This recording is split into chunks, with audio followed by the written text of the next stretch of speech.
Makanya ada sebagian para ulama yang mengkategorikan pertanyaan itu terikat pada 5 hukum. Hukum bertanya kadang-kadang sifatnya wajib, kadang-kadang sifatnya sunnah, kadang-kadang sifatnya mubah, kadang-kadang sifatnya makruh, dan kadang-kadang sifatnya haram. Salah satu di antara pertanyaan yang haram adalah mempertanyakan kenapa Allah berbuat seperti ini. Nah, ini banyak orang-orang yang nggak sadar. Kenapa ya? Allah itu yang ada tendensi nggak jelasnya, tidak baiknya. Kenapa ya? Allah itu nggak baik sama saya. Kenapa Allah bikin takdir saya jelek? Itu adalah pertanyaan yang diharamkan.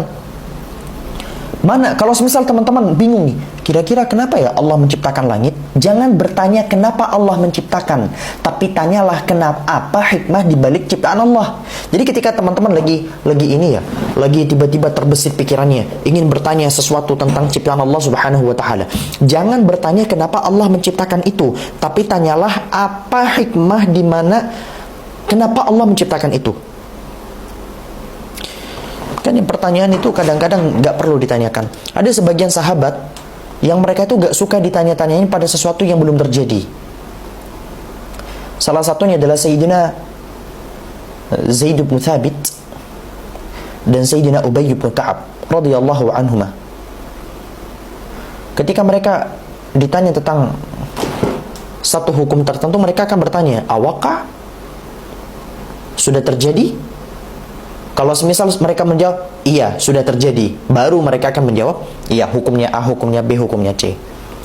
Tapi kalau semisal mereka menjawab, tidak, belum terjadi, mereka bilang, da'ha, tinggalkan, udah, sana, pergi.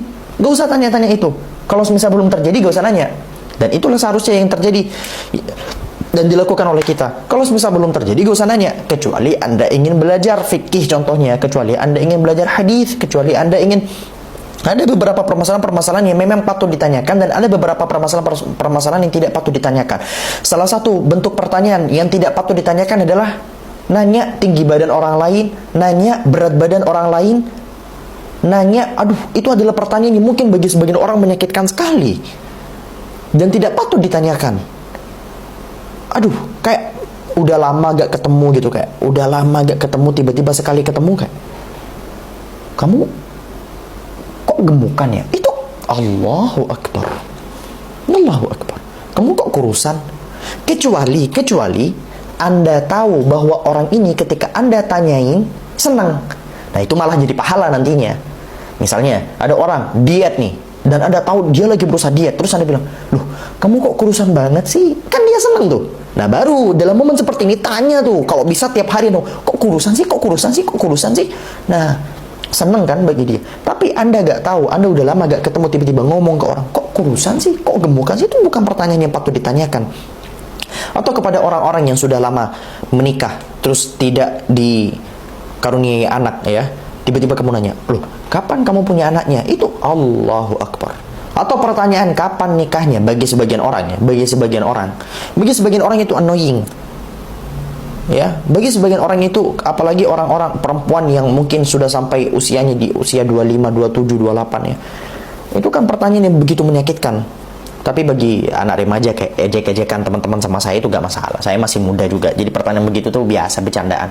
Tapi pertanyaan seperti itu bagi sebagian orang sensitif. Sehingga ketika teman-teman tidak yakin apakah itu menyakitkan atau tidak, lebih baik tidak ditanyakan. Jadi begitulah hakikatnya akhlak seorang muslim.